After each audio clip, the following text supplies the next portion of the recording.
উপকৃত করুন, রাজ্যবাসীকে উপকৃত করুন, এই কম্পিটিশনটাই আসবে মনে হয় আপনাদের? আমরা চাই এই কম্পিটিশনটা হোক। কি আপনারা চান তো নাকি? জনগণ উপকৃত হবে, বাংলার মানুষ উপকৃত হবে, ভাঙড়ের রক্ত সে দার্জিলিং এর মানুষ উপকৃত হবে, ভাঙড়ের রক্তে পাহাড়ের মানুষ উপকৃত হবে, ভাঙড়ের রক্তে আপনার জঙ্গলমহলের মানুষ উপকৃত হবে, ভাঙড়ের রক্তে সাগরের মানুষ উপকৃত হবে। আমরা চাই তো নাকি ভাই? কিন্তু এই কম্পিটিশনে আসতে পারছে না, ফলে কি করছে? প্রোগ্রাম হবে হাতিশালাতে, তার আগের রাতি স্টেজের অদূরেই বোমা ছুটছে, ভয় দেখানো চাইছে। এরা কোন সমাজে বসবাস করে? আমাদের এই সমাজে তো এটা নয়। এরা কারা একটু চিহ্নিত করুন, সময় এদেরকে গণতান্ত্রিক প্রক্রিয়াতে জবাব দেওয়া হবে। আপনারা আমরা সকলেই জানি, আবারও রিপিট করছি, রক্ত কোনো কি জমিতে চাষ করলে হবে নাকি? ওই ফুলকপি চাষ হচ্ছে, হয়ে যাবে রক্ত চাষ? কলকারখানায় লেদার কমপ্লেক্সে গিয়ে বলা হয় যদি 4 বোতল রক্ত দাও, 4 প্যাকেট রক্ত দাও, লেদার কমপ্লেক্সের যারা বিভিন্ন কোম্পানির মালিক আছে দিতে পারবে তো? রক্তর টাকাটা হয়তো খুব বেশি দিয়ে দেবে, যদিও অর্থ দিয়ে রক্ত কেনা বেচা যায় না, দণ্ডনীয় অপরাধ, এটা মাথায় রাখবেন। অনেকে অনেক কথা বলছে, আইন সম্পর্কে জানে না তো, অনেক কিছু বলে ফেলছে। যাক, কলকারখানায় রক্ত পাওয়া যায় না, মাঠে ঘাটেও রক্ত চাষ হয় না, বা মাছের মতো পুকুরে চাষ করে নেব, রক্ত সেই রকম ভাবে হয় না। রক্ত মানব দেহ থেকে মানব দেহে যেতে হয়। ফলে কি হয়? একটা রক্তের ক্রাইসিস দেখা দেয়। এই ক্রাইসিস মেটানোর জন্য সরকারের একটা পলিসি আনা দরকার। সরকার কোনো পলিসি আনছে না। এর পরিবর্তে কি দেখছি? উল্টে আমাদের মতো যারা রক্তদান শিবির করছে তাদেরকে উপরে কিভাবে হামলা করব, যে জায়গায় হচ্ছে জায়গা মালিককে কিভাবে ডিস্টার্ব করব, এটা পড়ে তারা উঠে পড়ে লেগেছে। তাই বন্ধুগণ, আপনাদের বলে রাখি, মেডিকেল সায়েন্স বলছেন প্রতি 90 দিন ছাড়া যদি কোনো ব্যক্তি রক্ত দেয়, তার বেশ কিছু বড় রোগ থেকে তিনি মুক্তি পেতে পারেন। তার মধ্যে কয়েকটার কথা বলছি। আমার আগে ডক্টর সাহেব একজন ছিলেন, তিনি বলেছেন হয়তো হাঁপানির আমাদের অনেকের সমস্যা হয়, সেই রোগ থেকে মুক্তি পাওয়া যেতে পারে। ক্যান্সার রোগের সম্ভাবনা এখন প্রবল হয়ে যাচ্ছে। এখন বাচ্চা থেকে শুরু করে বৃদ্ধা পর্যন্ত বাচ্চাদেরও ক্যান্সার হয়ে যাচ্ছে। সত্যি ভাবতে অবাক লাগছে আমরা কোন দিকে এগিয়ে যাচ্ছি। আমরা বলছি টেকনোলজির দিকে এগিয়ে যাচ্ছি, কিন্তু ক্ষতিগ্রস্ত আমরা দেখি আমরাই হয়ে যাচ্ছি বেশি। তার থেকে মুক্তি পেতে পারে।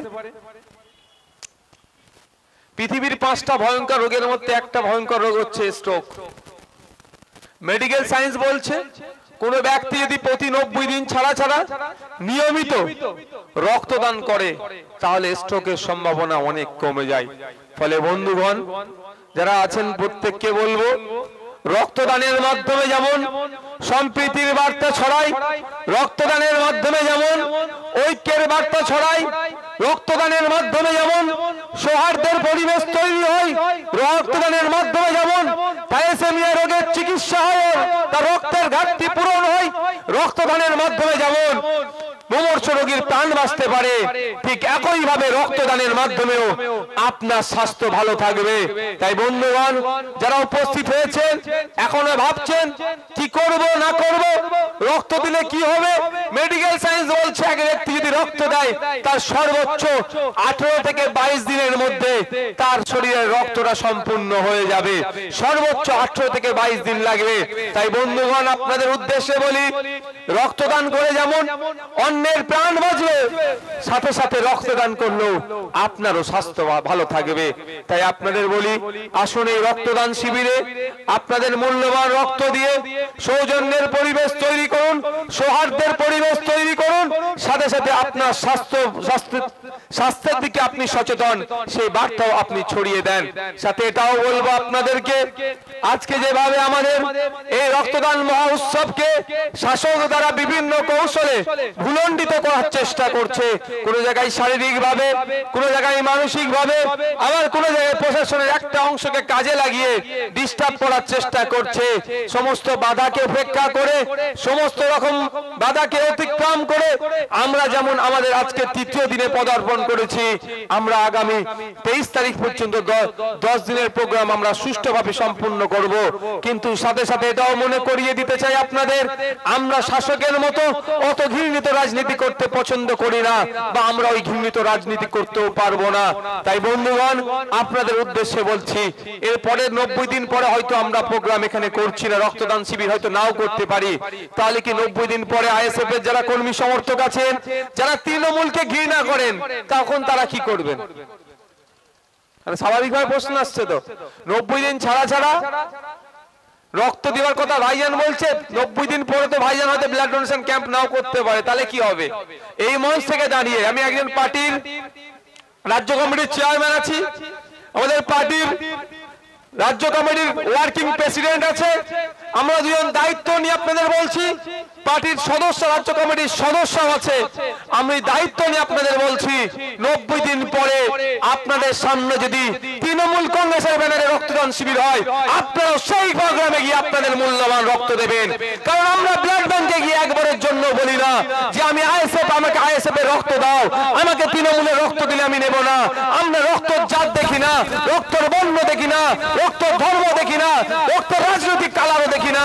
হয়তো ওরা ঘৃণিত রাজনীতি করার ফলে আমাদের প্রোগ্রামকে ডিস্টার্ব করছে। আমি আপনাদের বলে যাই, 90 দিন পরে যদি শাসকের পক্ষ থেকে, তৃণমূলের পক্ষ থেকে যদি এই মাঠে রক্তদান শিবির করে, আমাদের অঞ্চল নেতৃত্বদের দায়িত্ব নিয়ে বলছি, তারা এসে এই মঞ্চে রক্ত দেবে। এই রক্তদান শিবিরে রক্ত দিয়ে সৌজন্যের বার্তা সহ যে রক্তের কি দরকার আছে, রক্তের ছাড়া রাজনৈতিক রং হয় না, সেই প্রমাণটা আপনারা করে দেবেন। দুঃখ লাগে ভাবতে, কোন জায়গায় আমরা পৌঁছাচ্ছি, আমরা কোন জায়গায় পৌঁছাচ্ছি। আইএসএফ রক্তদান শিবির করছে, ওটাকে আটকাতে হবে। আমি এখানে দাঁড়িয়ে বলছি, তৃণমূল রক্তদান শিবির করলে আইএসএফ এর ছেলেরা প্রয়োজনে রক্ত দেবে, প্রস্তুত আছে। আপনারা আরো বলে যাই, আপনারা দেখেছেন অনেক মসজিদ কমিটি, মন্দির কমিটি, ঈদগাহ কমিটি, দুর্গা উৎসব কমিটি, নবী দিবস কমিটি, ক্লাব, এনজিও, অনেক রাজনৈতিক দলের পক্ষ থেকে বিভিন্ন সময় বিভিন্ন জায়গায় রক্তদান শিবির হয়। আপনাদের কাছে অনুরোধ করব, কোন ধর্মীয় সংগঠন, কোন এনজিও, কোন শ্মশান কমিটি, কোন কবরস্থান কমিটি, কোন মন্দির কমিটি, কোন মসজিদ কমিটি, ঈদগাহ কমিটি না দুর্গা উৎসব কমিটি, আপনারা দেখতে যাবেন না। আপনারা প্রতি 90 দিন ছাড়া ছাড়া আপনাদের মূল্যবান রক্ত সেখানে গিয়ে দেবেন। সৌজন্যের পরিবেশ তৈরি করবেন, সৌহার্দ্যের পরিবেশ তৈরি করবেন, সাথে সাথে আপনার স্বাস্থ্য ভালো থাকুক, সেই দায়িত্বশীল আপনি নাগরিক হয়ে উঠবেন। কি আশা করছি হবে তো নাকি? 90 দিন ছাড়া ছাড়া রক্ত দিলে স্বাস্থ্য ভালো থাকবে, এটা আমাদের ভেবে চলতে হবে। গতকালকে একজন বললো আমি ভাইজান 25 বার রক্ত দিয়েছে। এই ভাঙড়ে আছে আপনাদের কি আরিফ মালি সম্ভবত ওনার নাম, প্রায় কদিন আগে রক্ত দিল। এখানে একটা প্রোগ্রাম হয়েছিল আপনাদের ভাঙড়ে, রক্তদান শিবির হয়েছিল, রক্ত দিয়েছে উনি প্রায় 62 থেকে 63 বার রক্ত দিয়েছে। আমাকে মেসেজ করেছিল যে ভাইজান আমি কদিন আগে রক্ত দিয়েছি, কারণ 3 মাস এখনো হয়নি যেহেতু। উনি বলছেন আমি দুঃখিত, যদি না রক্ত দিতাম আপনাদের রক্তদান মহা উৎসবে রক্ত দিতাম। যদিও রক্তদান উৎসব যখন করেছিলাম সোনপুরে, সেখানে রক্ত দিয়েছিল। তো আপনাদের বলবো রক্ত দিন। তবে একটা কথা, রক্ত দিন দানের একটা বড় ইতিহাস আছে। জেমস হ্যারিসন, গুগলে টাইপ করলে পেয়ে যাবেন, জেমস হ্যারিসন জীবনে এত রক্ত দিয়েছেন, 10 লক্ষ শিশুর প্রাণ বেঁচেছিল। জেমস হ্যারিসন তার রক্তদানের মাধ্যমে প্রায় 10 লক্ষ শিশুর প্রাণ বেঁচেছিল। তার কথাটা মাথায় রেখে আমাদেরকে এগিয়ে যেতে হবে। সে যদি